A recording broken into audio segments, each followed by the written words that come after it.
ये mic off रखो बेटा। चलिए, जिनके पास किताब है वो किताब से भी पढ़ सकते हैं, वरना यहाँ पर आपका दिया हुआ है। ठीक है, चलिए।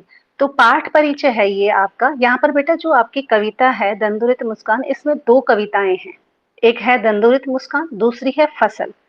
ठीक है, अब आपने पहले दंदुरित मुस्कान ही पढ़नी है, उसी का पाठ परिचय पढ़ाऊंगी, उसी का आपको मतलब उसकी समरी बताऊंगी, उसको हम व्याख्या करेंगे।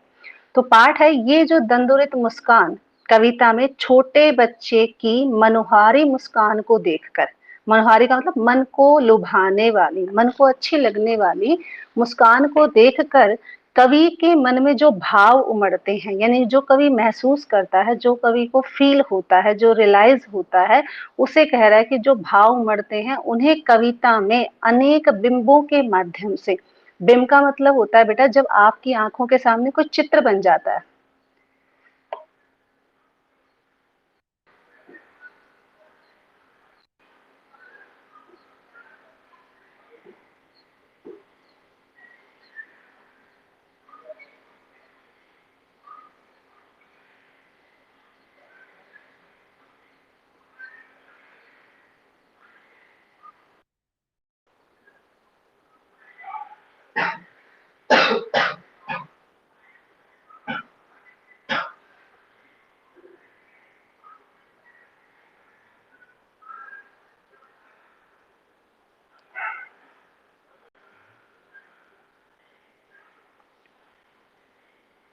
चलिए बेटा, तो ये जो दंदुरित मुस्कान पाठ है, ये कविता जो है छोटे बच्चे की मनोहरी मुस्कान को देखकर कवि के मन में जो भाव उमड़ते हैं, कवि उन्हें कविता में अनेक बिंबों के माध्यम से, बिंब की बात मैं ये कह रही थी कि जैसे ही मैंने आपको कुछ बच्चे के बारे में बताया कि बेटा उसकी मुस्कान आपके घर में भी होंगे, तो आपकी आंखों के सामने वो चित्र बन जाता है। आंखों के सामने जब कोई बात कही जाए, वाक्य जब कहा जाए, तो आपकी आंखों के सामने जो भी चित्र बनेगा उसी को बिंब कहते हैं। तो कहते कविता में आपके सामने अनेक बिंब के माध्यम से, अनेक चित्रों के माध्यम से वो इस भावना को प्रकट कर रहा है। कवि का मानना है कि इस सुंदरता से ही जीवन का संदेश है। कौन सी सुंदरता? जो आपके चेहरे पर जो मुस्कान है, और चेहरे की मुस्कान ही जीवन का संदेश है। जीवन क्या कहता है, जिंदगी क्या कहती है कि भाई मुस्कुराते हुए जिए। ठीक है, सभी क्या है, हंसते खेलते जीना चाहिए, जीवन को खुशहाली से जीना चाहिए। तो कहते ये एक सुंदर सा संदेश छुपा हुआ है इस बच्चे की मुस्कान के माध्यम से। आपको कवि ये मैसेज दे रहा है कि कवि जो है वो कह रहा है मैं ही नहीं, जीवन में हर किसी व्यक्ति को क्या है, मुस्कान के साथ, चेहरे पर मुस्कान रखते हुए जीना चाहिए। इस सुंदरता की व्याप्ति ऐसी है कि कठोर से कठोर मन भी पिघल जाए। यानी यहाँ पर जो सुंदर चित्रण कवि करेगा, तो सुंदर चित्रण की मौजूदगी जो है वो कठोर से कठोर हृदय के मन को भी पिघला देगी। अर्थात बच्चे की मुस्कान देखकर कठोर से कठोर आदमी का दिल भी क्या है, पिघल जाएगा। इस दंदोरित मुस्कान को की मोहकता तब और बढ़ जाती है।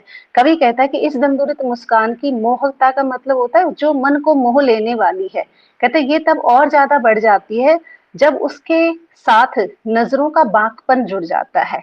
नजरों का बांकपन का मतलब है कि जब बच्चा तिरछी नजरों से जब शरारतें करता है, खनकियों से जब हमें देखता है, तब ये क्या है, उसकी मुस्कान या उसका जो रहस्य है वो और ज्यादा हमें मनमोहक लगता है, और ज्यादा सुंदर लगती है। कब? बच्चे की चेहरे की मुस्कान तब जब वो मुस्कुराहट के साथ साथ जब वो आंखें झकपकाता है, ठीक है, शरारत करता है, तब हमें उसकी मुस्कान और भी ज्यादा अच्छी लगती है। तो ये था आपका पाठ परिचय। और अगली जो कविता है वो,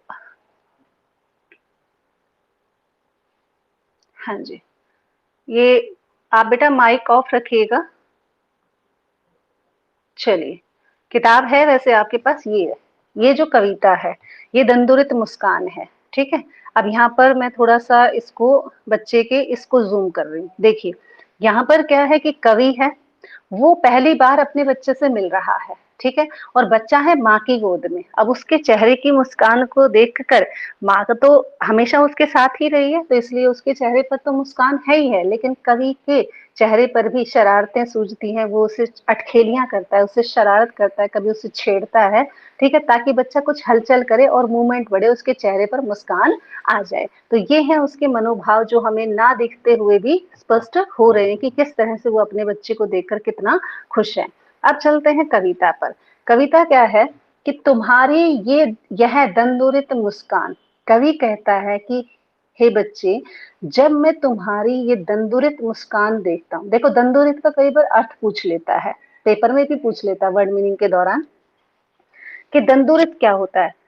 दंतों का मतलब होता है दांत, ठीक है, और ये जो ऊ है, ठीक है, उरित, उरित का मतलब पूरित होना, यानी दांत से पूरित जो मुस्कान है, यानी कि ऐसा बच्चा जिसके अभी दूध के दांत आ गए हैं, ऐसी मुस्कान को देखकर कवि कहता है कि हे बच्चे, जब मैं तुम्हारी इस दंदुरित मुस्कान को देखता हूँ तो ऐसा लगता है मृतक में भी डाल देगी जान। यहाँ पर अतिशयोक्ति अलंकार है, मृतक में भी जान डाल देगी, क्या मृत व्यक्ति जीवित हो सकता है? नहीं हो सकता, लेकिन फिर भी यहाँ पर क्या कहने की कोशिश कर रहा है, अतिशयोक्ति बढ़ा चढ़ाकर अपने बच्चे की मुस्कान की बड़ाई कर रहा है।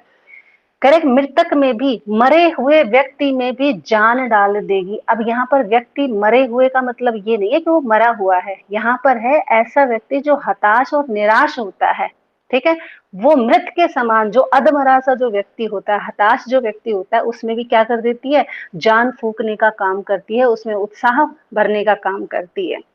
हे बच्चे, जब मैं तुम्हारी तंदुरुस्त मुस्कान को देखता हूँ तो ऐसा लगता है कि ये हताश और निराश व्यक्ति में भी क्या भर देगी, जान भर देगी, उसमें उत्साह भर देगी, उमंग और जोश भर देगी। और आगे कवि क्या कहता है, धूली धूसर तुम्हारे ये गात, धूली का मतलब धूल, ठीक है, धूसर का मतलब मिट्टी, धूल मिट्टी से सने हुए। अब देखो बच्चे का जो शरीर होता है, छोटा बच्चा है, अबोध है, मिट्टी में भी खेलेगा, कभी शरारत भी कभी करेगा, कभी गीला भी हो जाएगा, कभी क्या है, मिट्टी खुद के तन पर भी लपेट लेता है। तो कवि कहता है कि धूली धूसर तुम्हारे ये गात, कि धूल से सने हुए तुम्हारा जो ये गात है, गात का मतलब शरीर, कहते धूल से तुम्हारा सना हुआ ये शरीर मुझे बुरा नहीं लग रहा, कहते अच्छा लग रहा है। क्यों? क्योंकि तुम धूल में अटखेलियां कर रहे हो, मिट्टी में खेल रहे हो, लथपथ हो रहे हो, वो मुझे अच्छा लग रहा है। किस तरह से? जिस तरह से वो कहता है कि छोड़कर तालाब मेरी झोंपड़ी में खिल रहे जलजात, जलजात का मतलब होता है कमल का फूल, ठीक है, कहता उसी तरह से मुझे लग रहे हो जैसे छोड़कर तालाब की, आज तालाब को छोड़कर मेरी झोंपड़ी में जैसे कोई कमल खिल रहा है। अर्थात हे बच्चे, जब मैं तुम्हारी मुस्कान को देखता हूँ और तुम्हारे धूल से सने हुए शरीर को देखता हूँ तो मुझे धूल से सना हुआ शरीर बुरा नहीं लग रहा। जिस तरह से कमल जो है वो कीचड़ में खिलता है, लेकिन कीचड़ को नहीं देखते, हम किसको देखते हैं, कमल को देखते हैं, उसकी अच्छाई को देखते हैं। तो कहते उसी तरह से हे बच्चे, तुम भी मेरी मेरी जो झोंपड़ी है, अर्थात झोंपड़ी इसलिए कह रहा है कि तेरे आने से मेरा घर जो है पवित्र हो गया है, ठीक है। तो कहता है मेरा जो घर है वो मेरी झोंपड़ी में, इस गरीब झोंपड़ी में तेरे आने से ऐसा लगता है जैसे किसी गरीब की झोंपड़ी में कमल खिलाया हो। अर्थात बच्चे की खुशी उसको इतनी सुहावनी और अच्छी लग रही है कि धूल से सने हुए गात की तुलना किससे कर रहा है, जैसे कमल जो है वो कीचड़ में खिलता है लेकिन सुंदर लगता है, उसी तरह से हे बच्चे, तुम्हारे धूल से हुए सने गात भी आज मुझे क्या लग रहे हैं, अच्छे लग रहे हैं। यानी इतना मनमोहक है उसके, यानी कि इतनी शरारतें या जो भी उसकी अटखेलियां हैं कवि को आकर्षित कर रही हैं। और कहते हैं तुम्हारी इस मुस्कान को देखकर तो ऐसा लगता है जैसे मेरे मरे हुए में भी जान आ जाती है। अर्थात मैं हताश और निराश होकर भी तुम्हें देखता हूँ तो मेरे हृदय में जो है भाव उमड़ते हैं। परस पाकर तुम्हारा ही प्राण, परस पाकर, परस का मतलब होता है स्पर्श, पाकर का मतलब पाकर, स्पर्श का मतलब छूना भी कह सकते हैं आप इसे। पाकर तुम्हारा ही प्राण, कहते जैसे ही तुम्हें छूता हूं, तो तुम्हें स्पर्श करता हूं तो मेरे हृदय के अंदर क्या है, प्राण आ जाते, यानी कि तुम्हारे कारण ही और तुम्हारे छूने के कारण ही मेरे अंदर प्राण है। अर्थात मैं तुमसे ही जीवित हूँ। बच्चे को देख के, कई बार बुजुर्ग भी कहते हुए, बस भाई पोते को देख लेता हूँ तो जान आ जाती है ना। तो इस तरह से वो कह रहा है कि जब तुम्हें स्पर्श कर लेता हूँ, तुम्हें छू देता हूँ, तुम्हें गोद में ले लेता हूँ तो मेरे हृदय के अंदर क्या है, जीवन आ जाता है, प्राण आ जाते हैं। पिघल कर जल बन गया होगा कठिन पाषाण, कहते मैं ही नहीं, कोई भी व्यक्ति, कठिन पाषाण का मतलब होता है कठोर पत्थर वाला, यानी कठोर पत्थर होता है ना, ऐसे कठोर हृदय वाला व्यक्ति। पिघल कर, पिघलने का मतलब है विनम्र हो जाना, कि कठोर हृदय वाला व्यक्ति भी क्या है, विनम्र बन जाएगा, जल के समान। जिस तरह से कठोर पत्थर होता है और उसको पिघला दो तो जल बन जाए, उसी तरह से कहते हैं ऐसा लगता है तुम्हारी मुस्कान को देखकर कि कठोर से कठोर हृदय वाला व्यक्ति भी अपने हृदय से क्या बरसाने लगेगा, प्रेम बरसाने लगेगा, जल जल के समान अमृत बरसाने लगेगा, प्यार तुम पर लुटाने लगेगा। उसका कठोर हृदय भी तुम्हारे प्रेम में क्या है, मनमोहक उसके प्रेम की अभिव्यक्ति हो जाएगी। वो भी अपना प्यार लुटाने लुटाने लगेगा तुम पर। कहते ऐसी मुस्कान तुम्हारी है। अब यहाँ पर देखिए, पिघल कर जल बन गया होगा कठिन पाषाण। आपको ये पता है कि पत्थर कभी पिघल नहीं सकता, लेकिन फिर भी यहाँ पर अतिशोक्ति अलंकार दिखाया गया कि जिस तरह से कठोर पत्थर होता है उसको कोई नहीं पिघला सकता, उसी तरह से कहते हैं फिर भी कठोर से कठोर हृदय वाला व्यक्ति भी यदि तुम्हें छू ले, स्पर्श कर ले, तो वो भी पिघल कर क्या बन जाएगा, जल के समान बन जाएगा, विनम्र बन जाएगा, शांत बन जाएगा, तुम पर प्यार लुटाएगा। ठीक है बेटा, आगे चलते हैं। ये तो दिखाई नहीं दे रहा है, एक मिनट। आपके पास बुक है सभी के पास? चलिए चलिए, तो हाँ जी हाँ जी, ओके ओके। तो बेटा बुक से ही देखो एक बार, ये तो ठीक से खींची नहीं है। चलिए,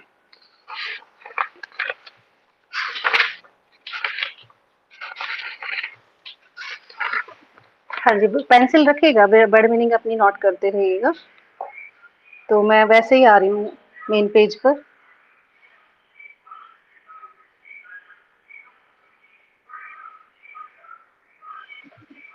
चलिए बेटा, छू गया तुमसे कि झरने लगे सफेदी का के फूल। कवि कहता है कि मानो उस व्यक्ति ने अगर तुम्हें छू लिया, ठीक है, अभी तो था स्पर्श कर दिया, यहाँ पर क्या छू गया तुमसे, कि जैसे ही तुमसे छुआ, जैसे ही तुम्हारा स्पर्श किया, या जैसे ही तुमसे वो मिला, झरने लगे, झरने लग पड़े सफेलिका के फूल, यानी उसके हृदय से भी प्यार उमड़ने लग जाता है अपने आप ही। ठीक है, बच्चा कुछ कहे या ना कहे, लेकिन आप दुलार करने लग जाओगे। किस तरह से कह रहा है, सफेलिका का जो पौधा होता है बेटा, उसमें बहुत सारे फ्लावर आते हैं, मैंने भी नहीं देखा है लेकिन होता है। सफेलिका का पौधा ऐसा होता है, उसको जरा सी एक टहनी छू लो उसकी, तो उसके फूल अपने आप झड़ने लग जाते हैं। बस छूने भर की देर है, जैसे ही छुओगे तो उसके फूल झड़ने लग जाएंगे।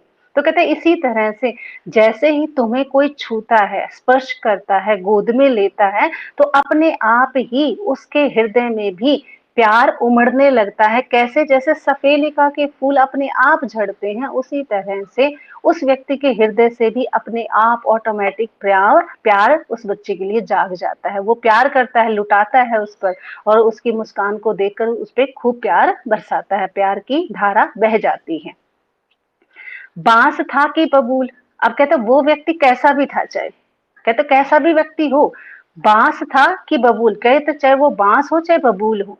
बांस का मतलब क्या होता है, बांस का जो आपने पौधा देखा हो या बांस की लकड़ी देखी है बेटा, तो वो क्या होती है कि अंदर से खोखली होती है, ठीक है, उसमें कोई रस नहीं होता। अब रस का मतलब यहाँ पर प्यार नहीं है, यानी ऐसा व्यक्ति जो बांस की तरह है, उसमें जरा सा भी किसी बच्चे के लिए प्यार ना हो, तो भी अगर वो तुमसे छू गया, तो भी ना चाहते हुए भी वो अपना प्यार, अपना रस, अपना प्रेम तुम पर न्यौछावर करेगा। ठीक है, चाहे कई कई व्यक्ति ऐसे देखे होंगे कि नहीं, वो तो किसी बच्चे को प्यार से नहीं बोलता, लेकिन नहीं, बच्चे की मुस्कान को देखते ही वो व्यक्ति भी बांस की तरह नीरस है, बेकार है, प्रेम नहीं है उसके हृदय में किसी के लिए, लेकिन फिर भी वो क्या करता है, प्यार बरसाता है। ठीक है, तो बांस का मतलब हो गया ये कि जिसके हृदय में प्रेम ना हो, प्रेम से खाली हो। ठीक है, जैसे बांस खाली होता है ना, ऐसे प्रेम से खाली हो हृदय, तो भी अगर तुमसे छू गया तो उसके हृदय में भी प्रेम जाग जाता है तुम्हारी मुस्कान को देखकर। और क्या कहता है कवि कि बबूल, बबूल का मतलब जिस तरह से बबूल की कीकर होती है, ठीक है, बबूल की जो आपने देखा होगा, देसी कीकर से दूसरी जो कीकर होती है ना, उसमें बड़े बड़े कांटे होते हैं, ठीक है, और बहुत चुभने वाले होते हैं। कहते उसी तरह से, जिस तरह से बबूल का पेड़ कांटेदार होता है, ठीक है, सबको डर लगता है उससे, उसी तरह ऐसा व्यक्ति जिसको सबसे डर लगे, क्रूर हो जो, ठीक है, और जो कांटों की तरह बोलता हो, अर्थात बात चुभने वाली बोलता हो, ऐसा व्यक्ति भी यदि तुमसे छू गया, अर्थात तुम्हारा स्पर्श उसने पा लिया, तो ऐसा व्यक्ति भी क्या है, तुम पर प्यार लुटाएगा। ठीक है, यानी उसके हृदय में भी तुम्हारे लिए प्यार उमड़ेगा। जैसे एक सफेलिका के फूल को छूते ही सारा प्यार मतलब फूल झड़ने लग जाते हैं, उसी तरह से आपको हे बच्चे, जैसे ही तुझे कोई छूता है तो उसके हृदय से भी, चाहे वो नीरस है, चाहे वो कठोर है, चाहे वो क्रूर है, ऐसा व्यक्ति भी प्यार बरसाने लगता है। तुम मुझे पाए नहीं पहचान। देखो, कवि ने इतनी चीजें उस बच्चे के लिए कही। कहते मैं जब बच्चे को पहली बार देख रहा था तो उसकी मुस्कान मुझे ऐसे लग रही थी जैसे वो मृतक में भी जान डाल देगी। उसकी मुस्कान देखकर, उसके धूल से सने हुए गात देखकर मुझे ऐसा लग रहा था जैसे आज मेरी झोंपड़ी में कमल का पौधा खुद खिलाया है। ठीक है, कमल का फूल खिलाया है। कमल का फूल कीचड़ में खिलता है, कहते उसी तरह से मेरी झोंपड़ी में, हे बच्चे, चाहे गरीब हूं लेकिन उसके बावजूद भी तुम्हारा खिलना कमल के समान है। अर्थात बच्चे की मुस्कान, बच्चे का आना उसे कमल के समान सुंदर लगता है, मनमोहक लगता है, मनोहारी लगता है। कहते जैसे ही तुम्हें कोई छूता है तो उसके हृदय में भी प्राण जाग जाते हैं, अर्थात मोटिवेशन उसे मिलता है, और कठोर से कठोर हृदय भी क्या बन जाता है, जल के समान बन जाता है। अगर तुम्हें किसी ने छू लिया तो वो भी अपना प्यार बरसाने लगेगा, चाहे वो भले ही नीरस हो, खाली हो, प्रेम ना हो उसके हृदय में, या वो कठोर और क्रूर हो, ऐसा व्यक्ति हमेशा तुम पर प्यार बरसाएगा। क्यों? क्योंकि बच्चे की मुस्कान ही इतनी होती है। ठीक है, चाहे कितना ही रूडली व्यवहार वाला व्यक्ति क्यों ना हो, बच्चे की मुस्कान को देखकर वो अपने चेहरे पर मुस्कान लाए बिना रह ही नहीं सकता। कभी यही कहना चाहता है कि जो बच्चे की मुस्कान है वो हर किसी के जीवन को बदल कर रख देती है। आगे कवि कहता है कि तुम मुझे पाए नहीं पहचान, कि हे बच्चे शायद तुम मुझे पहचान नहीं पाए। देखो क्वेश्चन मार्क लगा रखा है, इसलिए कह रहे शायद तुम मुझे पहचान नहीं पाए। अब पहचान क्यों नहीं पाए? मैंने आपको जिक्र किया था कि कवि जो है वो अपने बच्चे से काफी समय बाद मिला है। जैसे अनभिज्ञ जो बच्चा होता है, बहुत दिनों के बाद जब वो मिलता है, तो जैसे बुआ जी घर में आ जाती हैं, कोई और आ जाता है, तो आप परिचय कराते हो। ठीक है, क्या कराते हो उस बच्चे से? परिचय। तो क्या कराते हो? बेटा ये बुआ है, ठीक है, ये दादी है, बेटा ये चाचा है। तो कहता है कि तुम शायद मुझे पहचान नहीं पाए, इसलिए क्या कर रहे हो, देखते ही रहोगे अनिमेष। अनिमेष का मतलब टकटकी लगाकर। जब बच्चा पहचानता नहीं है, देखो ये सारी चीजें आपकी आंखों के सामने घटित हो रही है। आपको जैसे जैसे मैं बता रही वैसे वैसे आपकी आंखों के सामने चेहरा आ रहा है बच्चे का। कहते शायद तुम मुझे उससे पहचान नहीं पाए। कवि कह रहे मुझे पहचान इसलिए नहीं पाए, और क्या करे, जब बच्चा पहचानता नहीं है तब क्या करता है, देखते ही रहोगे अनिमेष, यानी कि जब बच्चा पहचानता नहीं है तो टकटकी लगाकर देखता रहता है, पलक निहारता रहता है कि ये कौन है। वो क्यों करता है ऐसा? क्योंकि वो जानने की कोशिश कर रहा है, वो पहचान बना रहा है, वो इमेज बना रहा है अपने माइंड में कि ये व्यक्ति है कौन। देखो जाना पहचाना होगा, दादा घर पे रोज रहते हैं बाहर से, दादी रोज आती है, ताई रोज आती है घर पे, ठीक है, तो रोज परिचय कराओगे तो वो एक बार देखते ही कहेगा हाँ ये पहचान में आती है, अर्थात वो इमेज बना लेता है। तो क्या ऐसे ही तुम भी मुझे पहचान नहीं पाए। शायद क्यों नहीं पहचान पाए? क्योंकि मैं तुम्हारे लिए अजनबी हूँ, बहुत दिनों बाद तुमसे मिला हूँ, पहली बार मेरा परिचय हो रहा है तुमसे, और पहली बार तो बड़े बड़े नहीं पहचानते कौन था। ठीक है, तो वो तो बच्चा है। कहते देखते ही रहोगे अनिमेष, यानी इसलिए तुम मुझे ऐसे ही लगातार टकटकी लगाए देखते रहोगे। ये टकटकी लगाकर देख रहा है अपने पिता को, ये कौन है, पहचानने की कोशिश कर रहा है। थक गए हो आंख लूं मैं फेर। कवि को अब थोड़ी दया आ जाती है, कहता है कि शायद तुम थक गए होगे। ठीक है, लगातार बच्चा निहारता रहता है। ठीक है, टकटकी लगाए देख रहा है। कहते आंख लूं मैं फेर, कहते इससे अच्छा है कि मैं ही अपनी आंखें फेर लूं, अर्थात मुंह घुमा लूं, ताकि क्यों बच्चे को कोई तकलीफ ना हो। इसलिए इतनी मनमोहक मुस्कान बच्चे की होती है। जब पहली बार परिचित नहीं होता तो वो अनजान की तरह टकटकी लगाकर देखता है। ठीक है, और कवि कहता है थक ना जाए वो मेरा बच्चा कहीं, इसलिए मैं उससे आंखें फेर लूं, अर्थात अपनी नजरें चुरा लूं, उससे अपना चेहरा इधर घुमा लूं, ताकि उसे कुछ आराम मिल जाए। तो आज के लिए इतना ही, टाइम हो गया है आपका, तो आप लिव कर जाइए क्लास को।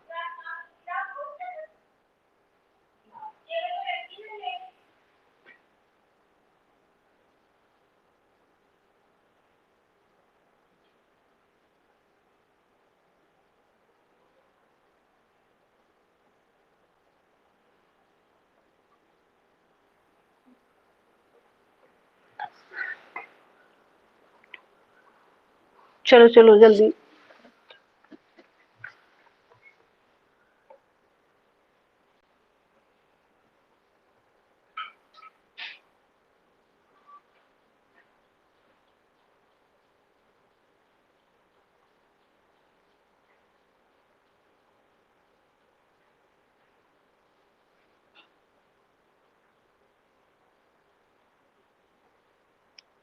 हाँ जी बेटा। खुशबू चलो। नेहा क्या हुआ? नेहा।